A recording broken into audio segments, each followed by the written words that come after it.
Hello friends, how are you? Welcome to class 5th English, Unit 1, Smile Please, Part 5, New Book. વિદ્યાર્થી મિત્રો, આપણે 1 થી 4 ભાગ જોયા. એની અંદર આપણે લેસન અને બીજા ઘણા પાસાનો અભ્યાસ કર્યો. આજે આપણે લેંગ્વેજ ફંક્શનનો અભ્યાસ કરવાના છીએ. આપણે પાઠ્યપુસ્તકના પેજ નંબર 5 પર છીએ. તો ચાલો આપણે સૂચના વાંચીએ. Write words with the help of given example. એટલે કે અહીંયા જે ઉદાહરણ આપ્યું છે એ પ્રમાણે આપણે શબ્દો લખવાના છે. વિદ્યાર્થી મિત્રો, અહીંયા તમે જોઈ શકો છો કે એક કેટ છે, એટલે કે એક બિલાડી છે.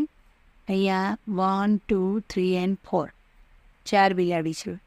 તો અહીંયા એક વચનમાં એક બિલાડી એટલે એક વચન, અને વધારે બિલાડી 2 કે 2થી વધારે તો બહુવચન છે. અહીંયા તમે નીચે જોઈ શકો છો અ કેટ એટલે કે એક બિલાડી, અને કેટ્સ એટલે એકથી વધારે બિલાડીઓ.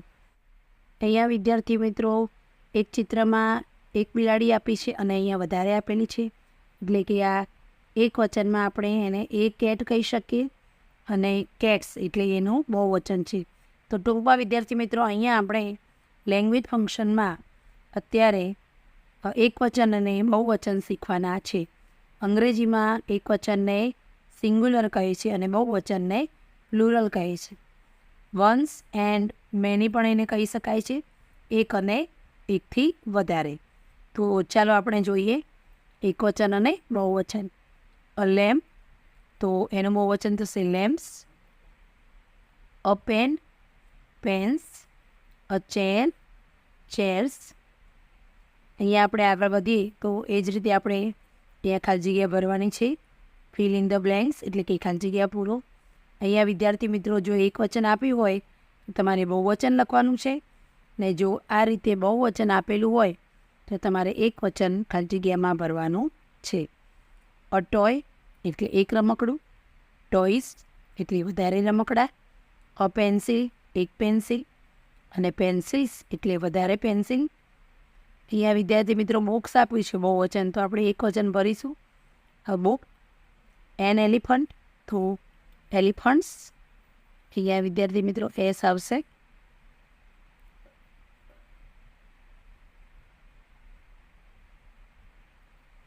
ત્યારબાદ અહીંયા બલૂન્સ આપેલું છે, તો આપણે અહીંયા બલૂન લખીશું, એટલે કે અ બલૂન આપણે અહીંયા આર્ટિકલ લખવો પડશે.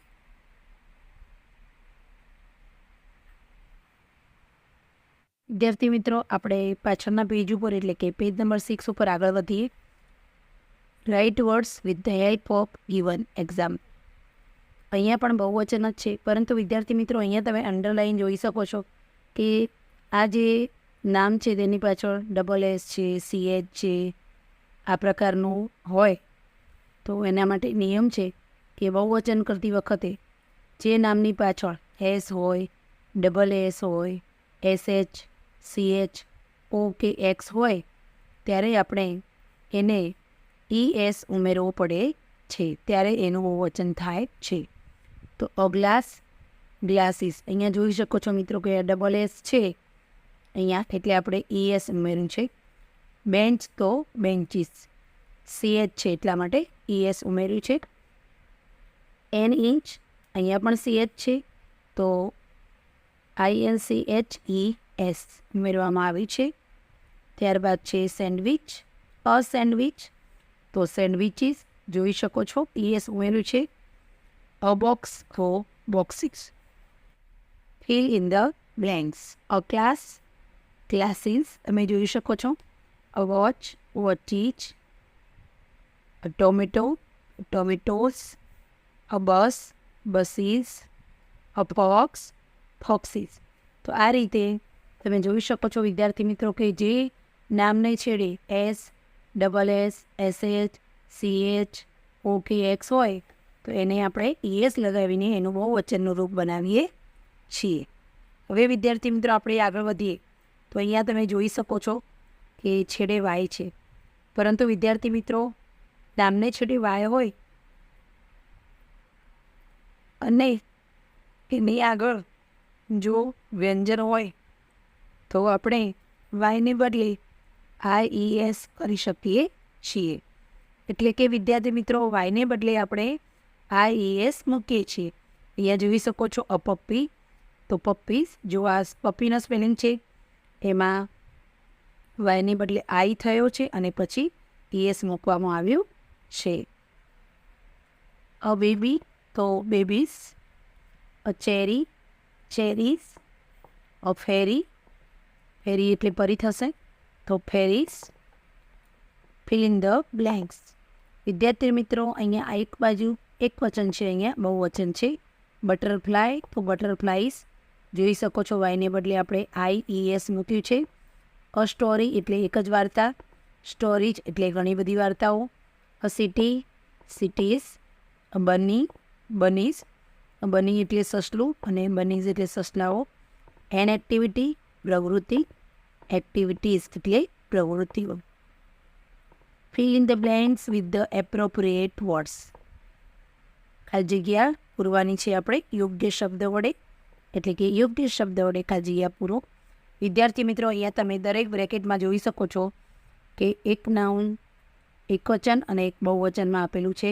તો આપણે ઓળખીને લખવાનું છે કે એક વચન લખો કે બહુવચન, બરાબર છે ને. Number 1, my mother bought a new car. વિદ્યાર્થી મિત્રો અહીંયા કાર મૂકવું એ તમને કેમ ખબર પડશે? તમારે અહીંયા આર્ટિકલ જોઈ લેવાનું છે. અ ન્યૂ કાર એક વચન, બરાબર છે. પછી અહીંયા પેન જ કેમ મુકાયું? કારણ કે ક્રિયાપદ ઈજ છે, તો the pen is on the table. અહીંયા રહીમ હેઝ 5, 5 છે બહુવચન છે એટલા માટે આપણે કેન્ડીઝ મૂકીશું. Number 4, the cat is sitting on the table. અહીંયા ઈજ ક્રિયાપદ છે એટલે કેટ આવશે. Number 5, there are many stars in the sky. અહીંયા there are છે એટલા માટે બહુવચન આવશે stars. Number 6, how many students are there in your class. અહીંયા વિદ્યાર્થી મિત્રો આર છે એટલા માટે સ્ટુડન્ટ્સ આવશે. Number 7, Dvija has a blue bicycle. અહીંયા એટલા માટે બાઇસિકલ મૂક્યું છે કારણ કે અ આપ્યું છે આર્ટિકલ એટલે એક વચન આવશે. હવે વિદ્યાર્થી મિત્રો આપણે પેજ નંબર 8 ઉપર છીએ. Study the examples.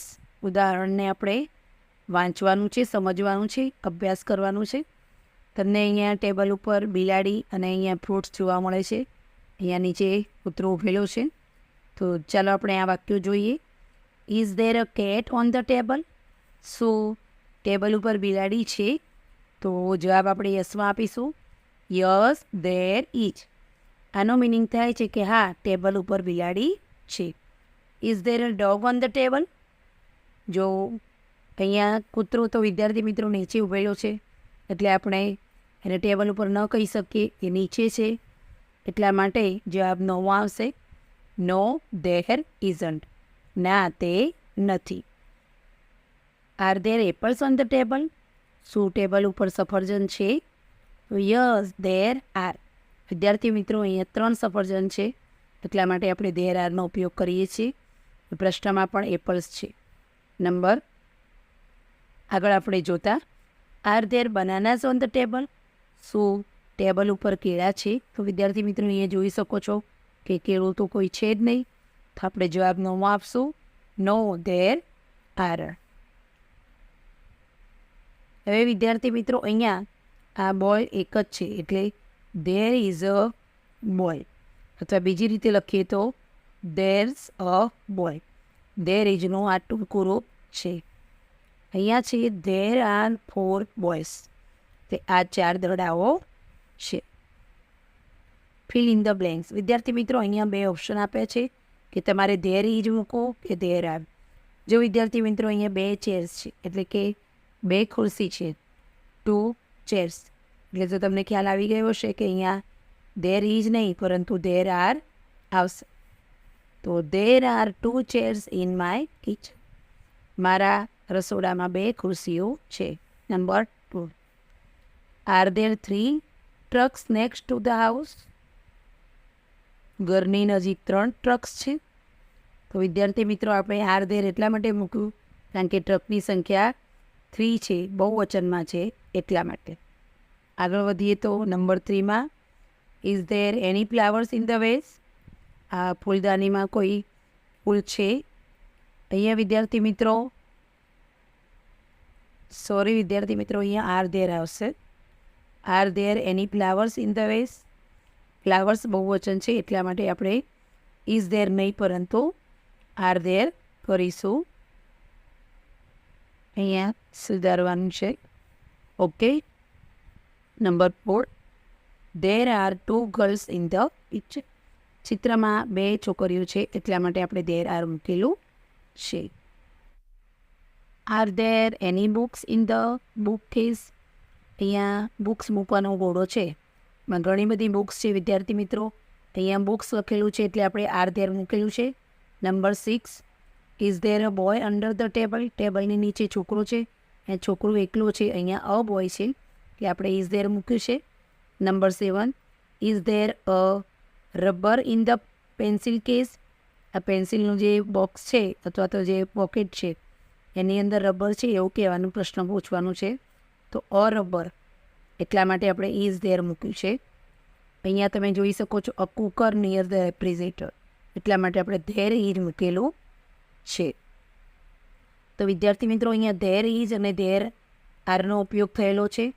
બધું આપણે જ્યારે ગ્રામરનું ટોપિક સમજીશું ત્યારે વધારે સમજીશું. કોઈ પણ વસ્તુનું કે જગ્યાનું વર્ણન કરવા માટે આપણે ધેર ઇઝ કે ધેર આરનો ઉપયોગ કરીએ છીએ કોઈ સ્થળનું વર્ણન કરવા માટે. તો એક વચન હોય તો આપણે ધેર ઇઝનો ઉપયોગ કરીએ છીએ અને બહુવચન હોય તો ધેર આરનો ઉપયોગ કરીએ છીએ. એવી જ રીતે એક વચન હોય તો પ્રશ્નાર્થ વાક્ય બનાવવું હોય તો ઇઝ ધેરનો ઉપયોગ કરીએ છીએ ને બહુવચનમાં આર ધેરનો ઉપયોગ કરીએ છીએ. Now vocabulary.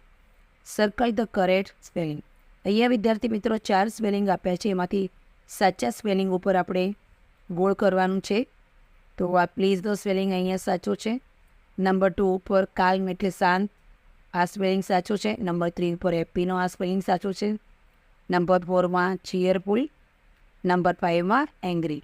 તો આ જે ગોળ દોર્યું છે એ સ્પેલિંગ સાચા છે. સર્કલ ધ ઓડ વન એટલે કે અહીંયા ઇરેઝર, પેન્સિલ અને શાર્પનર આ વસ્તુઓ છે અભ્યાસમાં ઉપયોગી. જ્યારે આ સ્કૂલ છે થોડીક અલગ પડે છે એટલે એને ગોળ કરેલું છે. ઓડ વન એટલે કે અલગ પડતી જે વસ્તુ હોય એના ઉપર આપણે ગોળ કરવાનું છે. મેંગો એટલે કેરી, ગ્રેપ્સ એટલે દ્રાક્ષ, બનાના એટલે કેળું ને પોટેટો એટલે બટાકા. તો આ શાકભાજી છે એટલે એને ગોળ કર્યું છે. Kho kho, kabaddi, chess, football.